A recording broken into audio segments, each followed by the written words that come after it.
হাস্যোজ্জ্বল চেহারা সঙ্গে সোনালী ট্রফি। প্রথমবারের মতো ভারতে অনূর্ধ্ব-21 হকি বিশ্বকাপে অংশগ্রহণেই বাজিমাত বাংলাদেশের। টুর্নামেন্টে ১৭তম স্থানের চ্যালেঞ্জার ট্রফি নিয়ে দেশে ফিরেছে লাল সবুজ প্রতিনিধিরা। এতে বাংলাদেশের হকির সাফল্যে যুক্ত হলো নতুন এক পালক, উন্নতি হয়েছে র্যাঙ্কিংয়েও।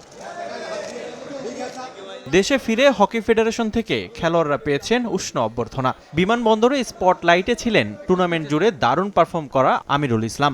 ৬ ম্যাচে ৫ হ্যাট্রিকে হয়েছেন আসরের সর্বোচ্চ গোলদাতাও। শুধু আমিরুল নয়, দলীয় পারফরম্যান্সও ছিল সন্তোষজনক। এমন সাফল্যে গর্বিত দলের সদস্যরা। আন্তর্জাতিক মঞ্চে ভালো পারফরম্যান্স ধরে রাখতে নিয়মিত ঘরোয়া লিগ চান খেলোয়াড়রা। গ্লোবাল ট্রফিটা বাংলাদেশে এই পর্যন্ত কোনো ট্রফি ছিল না গ্লোবাল, তো এটা ফার্স্ট টাইম হিস্ট্রিতে।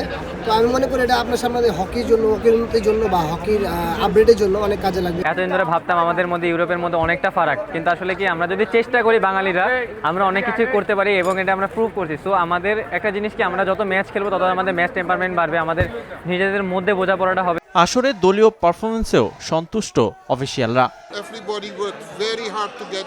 সবাই ভালো লড়াই করেছে, ওদের পারফরমেন্স আমাকে অবাক করেছে। কম সময়ের প্রস্তুতিতে তারা নিজেদের প্রমাণ করেছেন।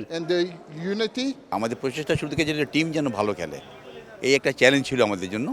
আল্লাহর রহমতে ছেলেগুলি কোচদের নেতৃত্বে এই চ্যালেঞ্জটা পূরণ করছে। জুনিয়রদের এই অর্জন ধরে রেখেই পরিকল্পিতভাবে হকির ব্র্যান্ডিংয়ে কাজ করতে চায় ফেডারেশন।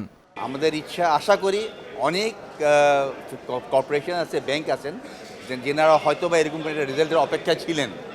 তো আমরা কিছু কিছু জায়গায় আলাপ অলরেডি শুরু করছি, কেন এটা তো মুখে মুখে বললে হবে না, এটা একটা প্রজেক্টে যেতে হবে। তো আশা করি হয়তো জানুয়ারি মাসের মধ্যে আমাদের হয়তো একটা পাবো। কিন্তু এখানে একটা শুধু কথা বলি, এই আমাদের যে স্পন্সর আসবেন ওনাদের কাছে আমাদের রিকোয়েস্ট এইভাবে থাকবে, ওনারা আমাদের হকি ডেভেলপমেন্টের জন্য আগে আসে। 15 ডিসেম্বর দলকে আনুষ্ঠানিকভাবে সংবর্ধনা দেবে হকি ফেডারেশন। সেখানে এমন সাফল্যের জন্য আসতে পারে বড় অঙ্কের অর্থ পুরস্কার ঘোষণা। রিফাতুল ইসলাম মিরন, সময় সংবাদ, ঢাকা।